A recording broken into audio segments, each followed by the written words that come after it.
That's right, you're not mistaken. I said it right there on the thumbnail. I quit. I give up. I'm done. I'm over this. I don't know what else to do. But how about we talk about it?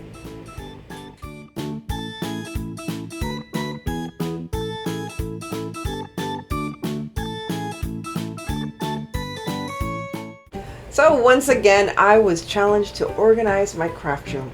How many times have we seen this, people? I've made it into horror films. It's been so many times. But this time, I took a little bit more of a serious approach. Why? Because my mess was a serious mess.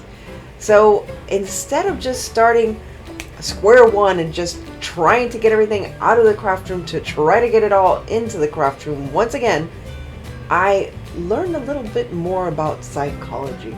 That's right. Why am I such a mess? Why do I have to have everything sitting out where I can see it? And why can't I find a clever way to make it pretty and functional at the same time? So I did consult with two very wonderful, a craft organizer and a mess psychologist, I guess. I guess you want to talk about that. And they had a lot of wonderful advice. So if you haven't checked out these channels before you get to your craft room, I suggest you take an afternoon and just listen to some of the suggestions they have. Number one, you have to examine, why are you so messy all the time? And number two, if you know that you're messy and you know that you have this situation, how can you make it more manageable? So both of these wonderful YouTubers helped me in that process. So now to the craft room. Was I kidding when I said I quit? I always want to quit the minute I get started with the craft room cleaning and reorganization, but it's got to be done, especially when the busiest time of crafting season is just ahead of us, starting with Christmas in July, of course. So I set out to start looking at my craft room in a different way. Number one, let's find empty spaces where I can make better use of, including this closet. This was once my son's room, Luke's room, when he was smaller, and once my eldest moved out, he took the bigger bedroom.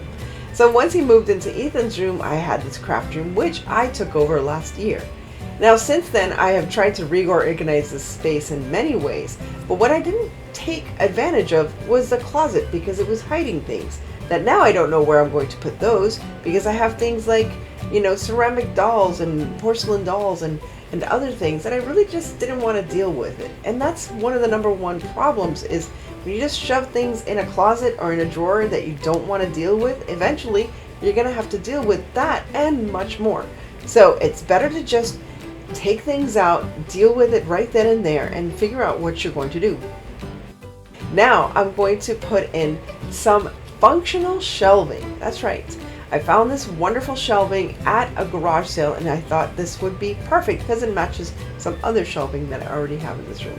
Is it pretty? No. Is it inexpensive? Yes. So this is what I can do right now, and this is what I'll be doing. And then I'm going to take advantage of some of the bins that I already have from the Dollar Tree and other bins that I already have as well. I try not to buy any new items to try to store all the stuff that I have. I'm really trying to cut corners and cut costs this year especially, and I'm sure a lot of you are doing the very same. So this is what I've done to my closet, and it's still in the reorganizing phase because I still have many other items that I need to put in these bins and get it all organized and ready to start crafting. So hey, it's looking a lot better, right? And you're probably wondering, why do I look so worried and why do I look so overwhelmed? I don't know. Should I share that with you? Are you ready for this? Oh, well, here it comes. I can't fool you, people. There you go. That's the rest of my craft room. Oh my goodness. What? From this, that beautiful flower wall, to this. Oh my goodness, no. What am I going to do next? Well, just stay tuned. Let's see how I tackle this monster of a mess. So I like to call my mess in a more elegant term, and I like to call it an embarrassment of riches. That's exactly what I call my clutter and my craft mess. Here I am. As you can see, I have cleared out a bundle from that area. that just was not going anywhere, wasn't doing anything. It was just a mess and nothing was organized. And I'm finding Christmas stuff and flowers and a whole bunch of other things. So I'm just trying to find a place to put them, because this is the big mistake. This is, oh goodness, does that happen to me all the time. It's like you pick something up and then you're like, now what do I do with it? Where do I put it? I need this. It's something I need. Now where do I put it? So I think what I was trying to do there is trying to find ways to put things away in bins that I've already selected to be in my closet space. But here I continue. There's an Easter basket, candles, all sorts of sundried items. But as you can see, slowly but surely, and I actually found the faceplate to that outlet as well. But slowly and surely, we have made a much better space. I want to thank the host of this wonderful craft organization room collaboration, and there are many other collaborators as part of this playlist. So if you're having difficulty or you need some inspiration, check out this playlist as it's linked right below. So as I face another craft room organization challenge, I have to tell you, it truly was challenging. And I'll tell you why. Because I worked on a video last month and I came up with two very fun ways to store things. One of them is right behind me, this beautiful flower wall, and a ribbon case that you can hang on the wall, and it's available and you can see what you got and just use the ribbon as you need. However, in the interim between that video and this one, my laptop crashed. So I only have photos. There's a photo and there's a photo. But there you can see and get an idea of what to do with all your florals. And again, with the floral wall, what I did was I used these drawers, these metal mesh drawers, I guess. They're gated, I don't know what you want to call them, but drawers basically. And I was able to, just nail them onto my wall and add my flowers in that way. And I found them on the side of the road. So what a godsend that was. And the box that you see here with all my ribbon, that one, I just got that in one of those Michael's grab bags. It was a $5 grab bag, believe it or not. That was in there with a couple of ribbons, and it was perfect. Such a perfect project. But again, lost that video. Challenge number 1. So here's my updated sewing station. Here I have my 2 sewing machines, all of my notions, and here I have smaller scraps of fabric that I didn't want to get rid of and I know that I'll use, and I just rolled them and put a rubber band around them, and I have all my trim organized so I can see them very easily, including my lace. Now, let me give you some more advice or some handy tips and tricks to make your sewing station a little more organized without spending any extra money.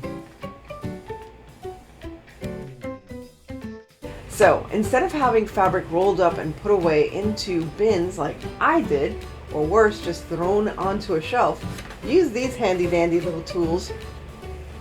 Where can you find this? Any fabric store will have these and readily available for free, because what they usually do once they're done with these is throw them out. So you'll be helping the environment and helping yourself to this wonderful way to store your fabric in an easy way to see it and keep it nice and straight and unwrinkled. As well, you can also ask them for these to help store your laces and your ribbons. If you're tired of having ribbon rolls, you can always use these. And again, these they also throw out, so you might as well ask them if you can pick some up. Now I know there are some people, Becky from Shabby Chic, she decorates these and makes them all pretty and nice, but for the most part she uses these also to sell. So if you have small remnants of fabric or even lace, ribbon, any kind of trim, you can doll these up and use this in your own selling space and make them really pretty, especially with a Shabby Chic style. So there's 2 tips to help you organize your fabrics and your sewing supplies. Good idea, huh? So one of the situations I have is that I don't have space big enough for a larger craft table. However, I still have to put up my microphone and my laptop and my mouse, and also have an area to craft. So it was always juggling around my laptop, my mic, everything when I was trying to craft. Now I've got this secondary table where I can put my printer, and I can also put my laptop when I need it and when I'm using it to film. and have a separate table right underneath that pulls out, believe it or not, because they both have wheels, and that provides me with my craft space. So here I am cleaning up my old craft desk. As you can imagine, it's gone through a lot. So using Goof Off or Goo Gone, I think it's called Goo Gone, and of course Crud Cutter. I love Crud Cutter. I cleaned up the desk, and now you can see that they slip one into the other, saving space and saving time for when I'm creating my videos and crafting.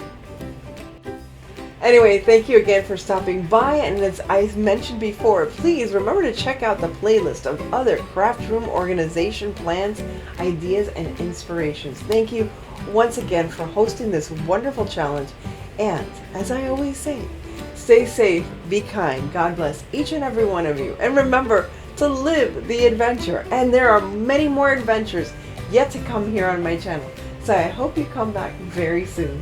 I'll see you again. Bye.